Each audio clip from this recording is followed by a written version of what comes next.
House Speaker Mike Johnson says he will split foreign aid bills and push for a vote this week. Joining us now, Punchbowl News co-founder Jake Sherman. He's also an NBC News and MSNBC political contributor. Jake, great to have you with us.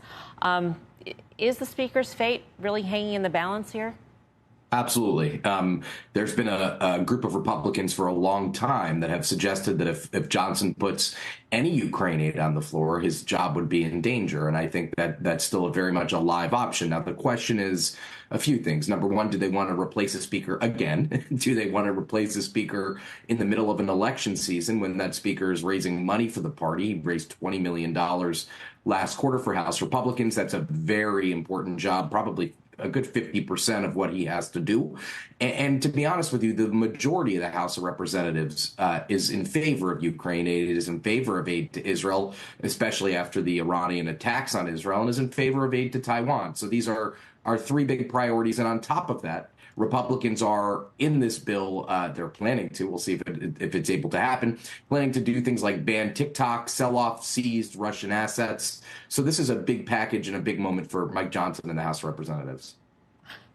That's a lot of things lumped into one. Andrew and I are looking at each other just in bewilderment how efficient Congress is, I guess, in one respect, lumping everything together to get everything done at once. But the likelihood of anything getting done then diminishes, Jake. What actually do you think, aid, I would assume aid to Israel would be on the forefront, given what is going on right now and our sort of awaiting Israel's response to the Iranian retaliation over the weekend. And I don't know if Ukraine will then make it shortly thereafter. Yeah, I do think, I mean, listen, all of these have to pass individually. They're all individual votes. They'll all need 218 or the votes, the majority of the House of Representatives. But to be honest with you, it's all a big open question as to what passes in this package and what gets knocked out. If I were a gambling man today, I'd say all three, Ukraine, Israel, and Taiwan, will get through, because Republicans and Democrats are going to have to pair together to vote through all of these and to get it to the Senate for a chance for it to get signed by Joe Biden. But listen, Mike Johnson's been putting off this decision now for months and months and months. And he has a good number of House Republicans who are frustrated with him and are frustrated with his indecision and the speed with which he makes decisions, which is extraordinarily slow compared to previous speakers, especially people like Nancy Pelosi, Paul Ryan, Kevin McCarthy, who tended to move with speed when passing legislation. So this has been a long time coming. Mike Johnson was a Ukraine skeptic when he was in the rank and file. Now he's pro-Ukraine aid with some caveats. So I would say this does get over the finish line. It's going to be a really rocky week, though.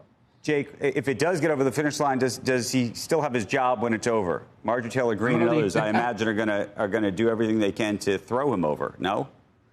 Yeah, I don't know the answer to that, Andrew. I think it's an open question. I mean, the larger question is, do Democrats? So you need half of the House on the floor to remain speakers. So that's 218 votes given, depending on what the attendance is that day.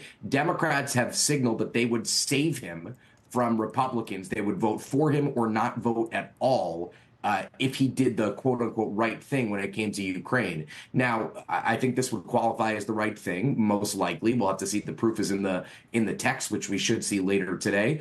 And the larger question is it sustainable as a Republican to remain in power on the backs of Democrats? And I think that's an open question. But Andrew, I'll be honest with you, Mike Johnson has no majority. He has a one-seat cushion on every vote. The times have changed on Capitol Hill. It was unthinkable just a couple of years ago that a speaker would survive on Democratic votes. But that looks to be what Mike Johnson will do should Republicans move against him.